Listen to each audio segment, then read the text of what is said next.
Hello, ആർട്ട്ലെസ്മിൻ്റെ പുതിയ എപ്പിസോഡിലേക്ക് എല്ലാവർക്കും സ്വാഗതം. അപ്പം ഞാൻ അഭിജ്ഞ. എന്താണെന്നല്ലേ, എൻ്റെ പേര് അഭിജ്ഞ. മാർക്കറ്റ് കേട്ടോ, നമ്മൾ ഇനിയും കാണാനുള്ള. അപ്പം ഇനി എല്ലാ വീഡിയോസിലും ഞാൻ വരും. ഇന്ന് വന്നതെന്ന് വെച്ച് കഴിഞ്ഞാൽ കുറച്ച് കാര്യങ്ങൾ പറയാനുണ്ട്. കോമൺ ആയിട്ട് ജനറലൈസ് ചെയ്തിട്ട് എല്ലാവരോടും കുറച്ച് കാര്യങ്ങൾ പറയാനുണ്ട്. അപ്പം ഞാൻ ഇന്ന് എഴുതി വെച്ചിട്ടൊക്കെയാണ് വന്നത് നമ്മ വരയ്ക്കാൻ വേണ്ടിയിട്ട്. അപ്പം നമുക്ക് നോക്കാം.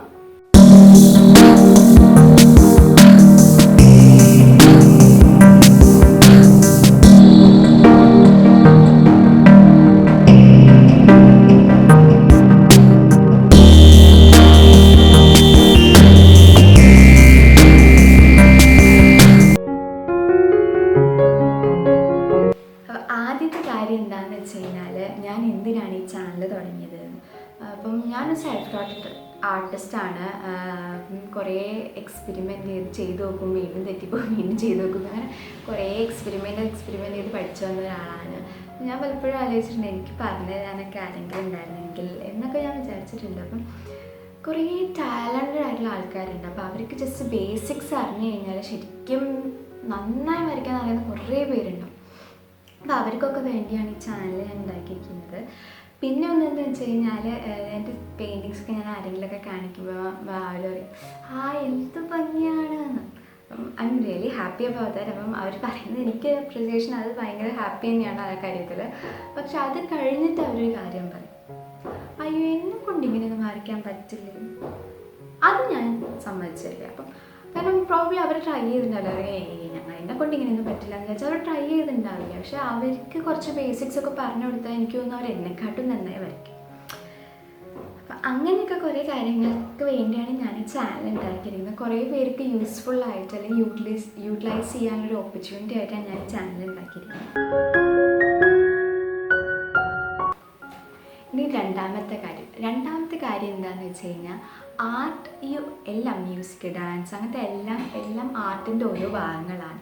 അപ്പോൾ ഇതിൽ ഇൻവോൾവ് ആകുമ്പം കിട്ടുന്ന എൻജോയ്മെൻറ്റ് എന്താണെന്ന് എനിക്ക് നിങ്ങളെ ആരും പറഞ്ഞറിയിക്കാൻ പറ്റില്ല. അതായത് നിങ്ങൾ ട്രൈ ചെയ്തെങ്കിൽ അത് നിങ്ങൾക്ക് മനസ്സിലാവുള്ളൂ. അതിപ്പോൾ എങ്ങനെ വേണമെങ്കിൽ ആയിക്കോട്ടെ. ഇപ്പം ഞാനിപ്പോൾ ട്യൂട്ടോറിയൽസ് ഇടുന്നു, വേണമെങ്കിൽ അച്ഛനും മക്കൾക്കും വേണമെങ്കിൽ ഇത് റെഫർ ചെയ്തിട്ട് വേണമെങ്കിൽ ഒരുമിച്ചിരുന്ന് ചെയ്യാം. അങ്ങനെ പല കാര്യങ്ങൾ ടുഗദർ ഒരുമിച്ച് ഫാമിലി ഒരുമിച്ച് ചെയ്യാൻ പറ്റുന്ന കുറേ കാര്യങ്ങളുണ്ട്. ഇത് മാത്രമല്ല, ഞാൻ ഫോണിൽ തന്നെ കളിക്കണമെന്നൊന്നും പറയില്ല, ഗാർഡനിങ്ങോ അങ്ങനെ എന്തെങ്കിലും. പക്ഷെ എപ്പോഴും ഫാമിലി ഒരുമിച്ച് ചെയ്യുമ്പോൾ ഉള്ളൊരു എൻജോയ്മെൻറ്റ് അതുപോലെ ഓക്കെ, എന്നെ സംബന്ധിച്ചിടത്തോളം അത് ഈക്വലൻ്റ് ആണ്. അപ്പം it depends on you people. അപ്പോൾ നിങ്ങൾ ട്രൈ ചെയ്തെങ്കിലേ ഉള്ളൂ നിങ്ങൾക്ക് എന്താണെന്ന് നിങ്ങൾക്ക് മനസ്സിലാവുള്ളൂ. മൂന്നാമത്തെ കാര്യം എന്താണെന്ന് വെച്ച് കഴിഞ്ഞാൽ, ഞാനിപ്പോൾ ട്യൂട്ടോറിയൽസ് ഒക്കെ ഇടുന്നു. അപ്പം നിങ്ങളത് ഞാനിപ്പോൾ സപ്പോസ് സ്ട്രേറ്റ് ലൈൻ വരച്ചു, അത് അതേപോലെ സ്ട്രേറ്റ് ലൈൻ തന്നെ ആക്കി വരയ്ക്കണം എന്നൊന്നുമില്ല. നിങ്ങളെ ഇമാജിനേഷനിൽ അല്ലെങ്കിൽ നിങ്ങളെ ഇന്നോവേഷൻ അനുസരിച്ചിട്ട് അതിന് നിങ്ങൾക്ക് എന്താണോ ശരിയെന്ന് തോന്നുന്നത് അങ്ങനെ വേണം വരയ്ക്കാൻ. അല്ലാണ്ട് ഞാൻ ഇതേപോലെ ചെയ്യുന്നു, ഞാൻ എങ്ങനെ ചെയ്യുന്നു അതേപോലെ നിങ്ങൾ ചെയ്യരുത്. Do not try to mimic ചെയ്യാൻ ശ്രമിക്കരുത്. നിങ്ങൾ നിങ്ങളുടേതായ ഒരു ഐഡൻറ്റിറ്റിയാണ് ഉണ്ടാക്കേണ്ടത്. അപ്പം ഞാനൊരു സാധനം ചെയ്തിട്ടുണ്ടെങ്കിൽ അതിലും നന്നായിട്ട് വേണം നിങ്ങൾ ചെയ്യാൻ. നാലാമത്തെ കാര്യം എന്താണെന്ന് വെച്ച് കഴിഞ്ഞാൽ, നിങ്ങൾക്ക് എന്ത് സംശയം, എന്ത് ഡൗട്ട്സ് ഉണ്ടെങ്കിലും ആർട്ട് റിലേറ്റഡ് ആയിട്ടുള്ള എന്ത് കാര്യം ഉണ്ടെങ്കിലും ചോദിക്കാം. ഇപ്പോൾ നമ്മൾ ക്ലാസ്സൊക്കെ എടുത്തു കഴിഞ്ഞിട്ട് ടീച്ചർമാർ ചോദിക്കും, എന്തെങ്കിലും ഡൗട്ടുണ്ടോ നിങ്ങൾക്ക്? ഒന്നുമില്ല. പക്ഷെ അങ്ങനെ ആവരുത്. നിങ്ങൾക്ക് എന്ത് ഡൗട്ട്സ് ഉണ്ടെങ്കിലും ചോദിക്കുക. ഒന്നും ചെയ്യേണ്ട, കമൻറ്റ് ചെയ്താൽ മാത്രം മതി. ഞാനത് വായിച്ച് നോക്കിയിട്ട് എന്താ അതിന് വേണ്ടതെന്ന് വെച്ച് കഴിഞ്ഞാൽ അത് ചെയ്ത് തരുന്നതായിരിക്കും. വീഡിയോ ചെയ്തിരുന്നെങ്കിൽ ഞാൻ ചെയ്തുതരാം, അല്ലാണ്ട് അതിന് റിപ്ലൈ തരാനാണ് ഞാൻ എന്തായാലും അത് ചെയ്യും. ഓക്കെ. അഞ്ചാമത്തെ കാര്യം എന്ന് വെച്ചാൽ, ഇതൊരു പുതിയ ചാനലാണ്. അപ്പോൾ അധികം ആൾക്കാർക്കൊന്നും ഇങ്ങനെയൊരു ഇതുണ്ടെന്ന് അറിയില്ല. അപ്പം മാക്സിമം നിങ്ങൾ ഷെയർ ചെയ്യുക, ലൈക്ക് ചെയ്യുക.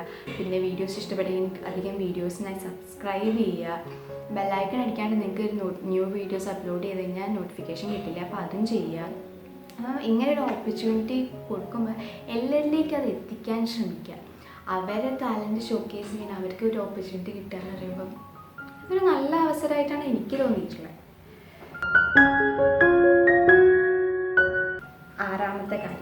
ആറാമത്തെ കാര്യം എന്താണെന്ന് വെച്ച് കഴിഞ്ഞാൽ ഞാനിത് പാറ്റേൺ ആക്കാൻ ഉദ്ദേശിക്കുന്നില്ല. അതായത് കുറച്ച് ലെസൺസൊക്കെ എടുത്തു കഴിഞ്ഞാൽ അത് കഴിഞ്ഞിട്ട് ഞാൻ പറയാം ഇനി എൻ്റെ വെബ്സൈറ്റിൽ പോയി നിങ്ങൾ പഠിച്ചോളൂ, അങ്ങനെ പറയാൻ ഞാൻ ഉദ്ദേശിക്കുന്നില്ല. അതുകൊണ്ട് നിങ്ങൾക്ക് ധൈര്യമായിട്ട് ഇതിൻ്റെ ലെസൺസ് ഫോളോ ചെയ്യാം. വീക്ക്ലി 1 വീഡിയോ എന്ന് പറഞ്ഞിട്ടാണ് ഞാനിപ്പോൾ അപ്ലോഡ് ചെയ്യുന്നത്. അല്ലെങ്കിൽ മാക്സിമം പോയ 2 വീഡിയോസ്, അത്രയ്ക്കാണ് ഞാൻ ഇപ്പോൾ ചെയ്തുകൊണ്ടിരിക്കുന്നത്. അതിൽ കൂടുതൽ സ്പീഡിൽ എനിക്ക് വീഡിയോസ് ചെയ്യാൻ പറ്റുകയാണെങ്കിൽ ഞാൻ അതിനനുസരിച്ച് അപ്ലോഡ് ചെയ്യാം. ഇപ്പം ഒരു 3 ദിവസത്തിന് ഗ്യാപ്പ് വെച്ചിട്ടാണ് അപ്ലോഡ് ചെയ്തുകൊണ്ടിരിക്കുന്നത്. ഇനി ഏഴാമത്തെ കാര്യം എന്ന് വെച്ചാൽ നിങ്ങളെ സജഷൻസ് റിയലി ഇമ്പോർട്ടൻറ്റ്. അപ്പോൾ നിങ്ങൾക്ക് എന്ത് സജഷൻ ഉണ്ടെങ്കിലും അത് പറയുക. അങ്ങനെയാണെങ്കിൽ എനിക്ക് ഇമ്പ്രൂവ് ചെയ്യാൻ പറ്റുള്ളൂ. ഇപ്പം എൻ്റെ ഡയലോഗ്, സംസാര രീതി മാറ്റണമെന്നുണ്ടെങ്കിൽ അങ്ങനെ കുറച്ച് കാര്യങ്ങളൊക്കെ മാറ്റുന്നുണ്ടെങ്കിൽ നിങ്ങൾ പറഞ്ഞാലേ മാറ്റാൻ പറ്റുള്ളൂ. അപ്പോൾ ഓൾ ഓഫ് എ സഡൻ ഒരു ചേഞ്ച് ഒന്നും പ്രതീക്ഷിക്കരുത്. I really try my best to change it. പിന്നെ ആളെ മാറ്റം മാത്രം പറയരുത്, ഞാനേ ഉള്ളൂ ഇതൊക്കെ എടുക്കാൻ ഇവിടെ. എട്ടാമത്തെ കാര്യം എന്ന് വെച്ച് കഴിഞ്ഞാൽ നിങ്ങൾ എൻ്റെ ട്യൂട്ടോറിയൽസൊക്കെ കണ്ടിട്ട് ഇപ്പോൾ ഓരോന്നും ട്രൈ ചെയ്യുമല്ലോ ഹോപ്പ്ഫുള്ളി. അപ്പോൾ ട്രൈ ചെയ്യണം. അപ്പോൾ ട്രൈ ചെയ്ത് കഴിഞ്ഞാൽ അതെനിക്ക് അയച്ചു തരും. അപ്പോൾ അത് കാണുമ്പോൾ എനിക്ക് ഒരുപാട് സന്തോഷമാണ്. എനിക്കൊരു ഇൻസ്പിറേഷനാണ് ഇനിയും വീഡിയോസ് ചെയ്യാനും ട്യൂട്ടോറിയൽസ് ചെയ്യാനും. അപ്പോൾ അതുകൊണ്ട് അത് അയച്ചു തരും. ഇനി ഒമ്പതാമത്തെ കാര്യം എന്താണെന്ന് വെച്ച് കഴിഞ്ഞാൽ ഞാനിതൊക്കെ നിങ്ങൾക്ക് ട്യൂട്ടോറിയൽസൊക്കെ ഇട്ട് പറഞ്ഞു തന്നു, അതുകൊണ്ട് മാത്രം ഒരു കാര്യമില്ല. നിങ്ങൾ പ്രാക്ടീസ് ചെയ്യണം. അപ്പം നിങ്ങൾ ചെയ്തെങ്കിൽ നിങ്ങൾക്കത് കിട്ടുള്ളൂ. ഇപ്പോൾ ഒരു ഡ്രോയിങ്ങിനൊരു അല്ലെങ്കിൽ ഒരു വർക്ക് ക്രിയേറ്റ് ചെയ്യാൻ വേണ്ടിയിട്ട് ആവശ്യം 4 കാര്യങ്ങളുണ്ട്. ഒന്നാമത്തത് ഒബ്സർവേഷൻ, രണ്ടാമത്തത് അത് മനസ്സിലാക്കുക, അണ്ടർസ്റ്റാൻഡ് ചെയ്യുക, മൂന്നാമത്തത് അത് എക്സ്പ്രസ് ചെയ്യുക.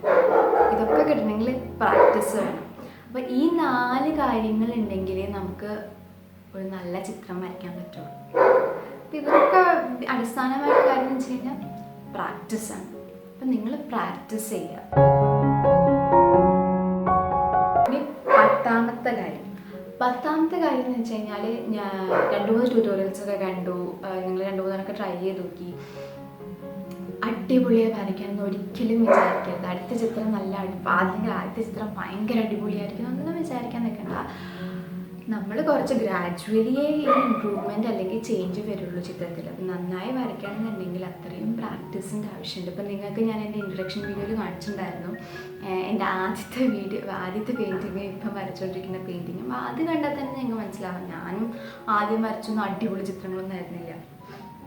അപ്പം അങ്ങനെ അത് മനസ്സിലാക്കില്ലെങ്കിൽ നിങ്ങൾ ഭയങ്കര ഡിസപ്പോയിൻറ്റഡ്, ഡിസ്ഹാർട്ടഡൊക്കെ ആവും. അപ്പം അങ്ങനെ അതിൻ്റെ ഒരു ആവശ്യമില്ല. അപ്പോൾ റിപ്പീറ്റഡായി ചെയ്തുകൊണ്ടിരിക്കും. അപ്പോൾ അങ്ങനെ ഗ്രാജുവലി നമുക്ക് നല്ലൊരു ചിത്രം വരയ്ക്കാൻ പറ്റും. കുറച്ച് കാര്യങ്ങൾ, ഒരു 10 കാര്യങ്ങൾ പറയാനാണ് ഞാൻ വന്നത്. അപ്പോൾ ഇനി എന്തെങ്കിലുമൊക്കെ ഉണ്ടെങ്കിൽ ഞാൻ വേറൊരു വീഡിയോ ഉണ്ടാക്കിയിടാം. നിങ്ങൾക്ക് വീഡിയോസ് ഇഷ്ടപ്പെടുന്നു എന്ന് ഞാൻ വിചാരിക്കുന്നു. അപ്പോൾ നിങ്ങളത് കാണുക, കണ്ടിട്ട് അതിനകത്ത് ആർട്ട് വർക്ക്സ് ട്രൈ ചെയ്യാൻ ശ്രമിക്കുക, അത് മനസ്സിലാക്കുക. ചാനൽ സബ്സ്ക്രൈബ് ചെയ്യാൻ മറക്കരുത്, ബെല്ലൈക്കൺ അടിക്കണം. അപ്പോൾ ഇനി അടുത്ത വീഡിയോ കാണും വരെ ടാറ്റാ ബൈ.